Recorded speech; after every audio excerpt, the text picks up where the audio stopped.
આપણી સંકલ્પ ન્યૂઝ ચેનલને સબસ્ક્રાઇબ અને લાઇક કરો, બેલ આઇકન દબાવો જેથી આવનાર ન્યૂઝ અપડેટ્સની નોટિફિકેશન આપના મોબાઈલ પર સૌથી પહેલા પહોંચે. Like, subscribe and share the video. નમસ્કાર દર્શક મિત્રો, સંકલ્પ ન્યૂઝમાં આપનું સ્વાગત છે અને હું છું આપની સાથે દક્ષા ખીજી. સમાચારની શરૂઆત કરતા પહેલા એક નજર આજના મુખ્ય સમાચાર પર. લાંબા વિરામ બાદ ઉમરગામમાં ફરી મધ્યમ ગતિના વરસાદથી વાતાવરણમાં ઠંડક જોવા મળી. ઉમરગામ તાલુકામાં વર્ષોનો રેકોર્ડ તૂટ્યો છે અને આખા વરસાદી સિઝન દરમિયાન પાણીનો ભરાવો નહિવત જોવા મળ્યો.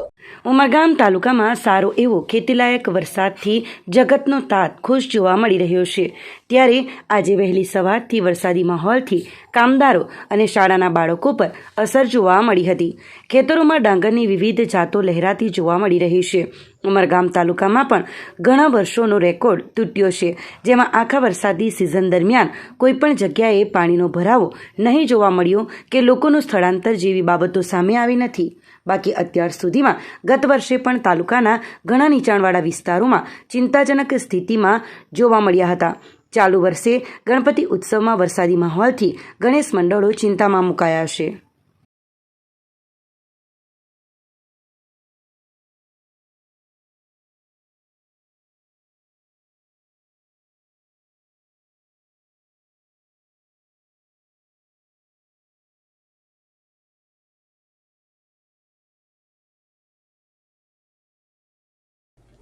વલસાડમાં ધોધમાર વરસાદના કારણે શાળાએ જતા વિદ્યાર્થીઓને હાલાકી. લીલાપોર ગામના મુખ્ય માર્ગો પર પાણી ભરાઈ જતા વાહન ચાલકો મુશ્કેલીમાં મુકાયા હતા.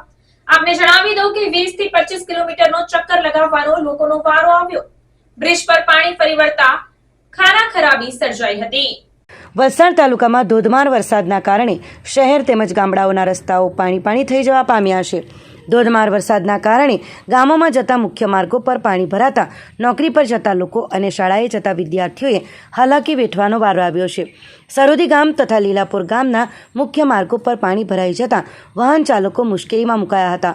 મુખ્ય માર્ગો પર યોગ્ય પાણી નિકાલની વ્યવસ્થા ન હોવાના કારણે રસ્તાઓ પર પાણી ભરાઈ જવાની સમસ્યા સર્જાઈ છે. જિલ્લામાં સૌથી વધુ વરસાદ વલસાડ તાલુકા ખાતે નોંધાયો છે, જેને લઈ વલસાડની ખરેરા નદી બે કાંઠે વહી છે. ખરેરા નદી બે કાંઠે વહેતા લો લેવલના બ્રિજ ઉપર પાણી ફરી વળતા વાહન વ્યવહાર બંધ કરવામાં આવ્યો છે. વાગલધરા, ચીમલા, તેજલાવ, બલવાડા ગામને જોડતા લો લેવલના બ્રિજ પર પાણી ફરી વળતા નોકરી પર જતા લોકોએ 20 થી 25 કિલોમીટરનો ચકરાવો કરવાનો વારો આવ્યો છે. લો લેવલના બ્રિજ પણ પાણી ફરી વળતા બ્રિજ પર ખાના ખરાબી પણ સર્જાઈ છે.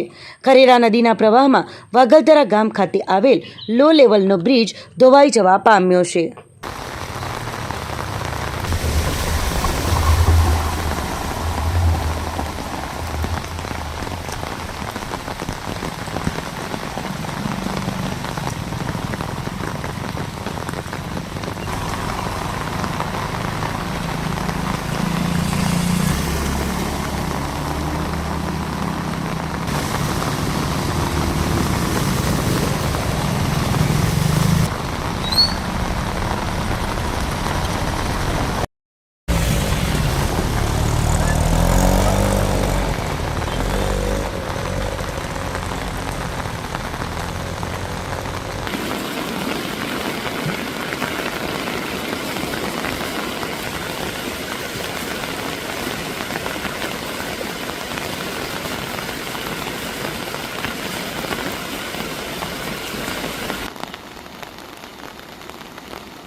મારું નામ ભદ્રેશભાઈ.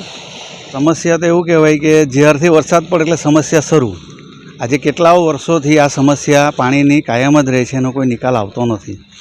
નાળું જૂનું હતું એને રિપેર કરીને નવું નાખ્યું, રસ્તો નવો બન્યો, થોડું ઊંચું કર્યું, તો એ પાણીના નિકાલને કારણે આની સમસ્યા કાયમ રહી છે. હાલમાં અત્યારે જ હું એક છોકરીને મૂકવા આવ્યો હતો, મારી દીકરીને, એને પાણીની બહાર ઉતારીને પાછો ઘરે જાઉં છું ચાલતો.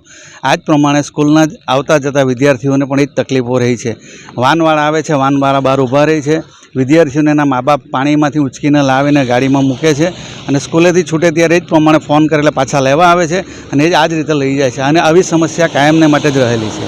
તકલીફ તો એવું કહેવાય કે 4 થી 5 જ કલાક વરસાદ પડ્યો. અત્યારની જ વાત કરીએ, આજની જે પાણી અત્યારનું છે એ રાત્રે 11, 11:30, 12 વાગ્યા પછી વરસાદ પડ્યો એટલે સવારની અંદર 6 વાગ્યામાં પાણી ભેગું થઈ ગયું. 5 થી 6 કલાક વરસાદમાં પાણી ભેગું થઈ જાય છે અને પાણીને નીકળતા ઓછામાં ઓછા 4 થી 5 કલાક લાગે છે.